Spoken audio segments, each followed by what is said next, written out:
सुनाओ था के जगह बता भोले दानी के भक्त बाटे में बहुत जगह जाने जाते किशन कन्हैया जी के लोग बहुत प्यारा प्यारा भक्त मिले जानो सब बोले बाकी मोबाइल में ई सब लोग बहुत आई गइल बा अरे सब ठीक बानी रहनु हां सुने ये भोले दानी तारी कान की रात मानी सुने ये भोले दानी तारी कान की रात मानी राजा जलाइल गाना अखियां खोली देखली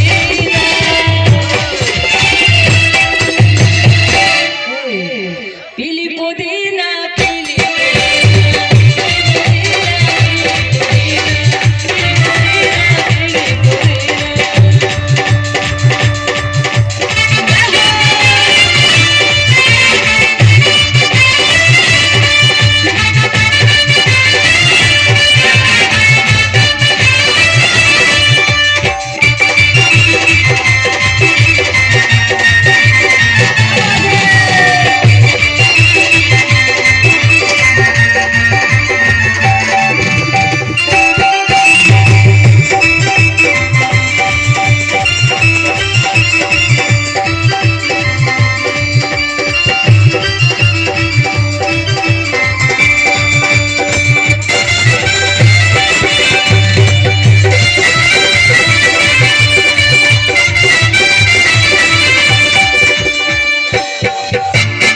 हमने के बीच में हमारे लिए सत्या चौहान जी की तरफ से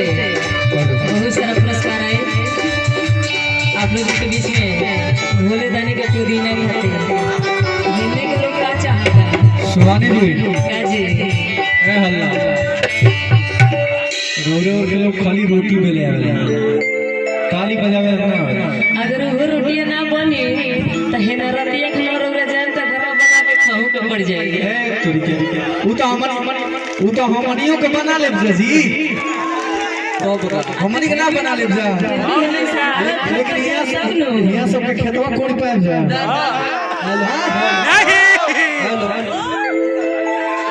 चलिए बड़ी अच्छा लगा लेकिन सुहानी जी हेने से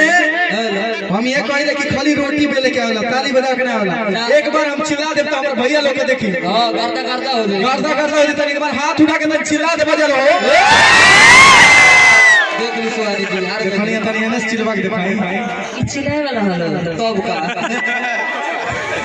बड़े आदमी है लोग का करम से जी जे जागरता में चिल्लाए के ना आवेला ताली बजावल जाला ठीक हो तालियों बजावे से ताली के बजा तो बजा दे सकता भैया तो लावा फूटत ताली कोन कर बाजला तन देखै बलो हो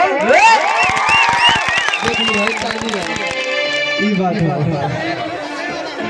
आ हम कह दे ना कि डांसो कर दिया सब को तने ना तोरे डांस करके दिखा दे बजा आ रौरो करा दे तो मान जब कि हां गंगा होने जो लइका है छोटा छोटा लइका मेरा और लइका होइयो सुनबे करियो सर ई सब बात नहीं हम जेके कह देबू कर दे तनी खड़ा हो जी भैया ओई जा अतनी ए बस ओई जा एगो ठुमका दिखा दो तो मान जब रहुआ होम सीख देने का करा के दिखा दी तो मन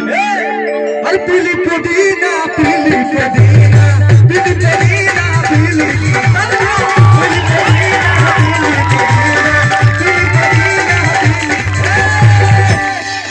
अब होने से करा के दिखाई दो डांस वाला दुर्गा हार गल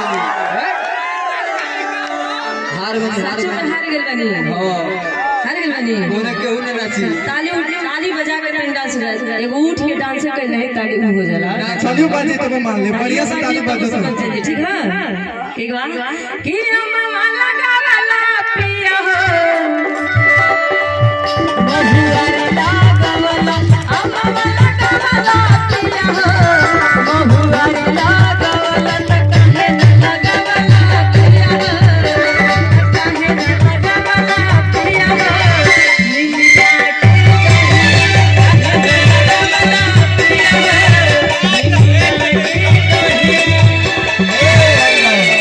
बहुत अच्छा केहू केहू से कम नहीं खे एगो बात हम कहिला कि आज देखते हैं किसके अंदर कितना जोश है। एक तरफ रानी लक्ष्मीबाई तो एक तरफ सुभाष चंद्र बोस,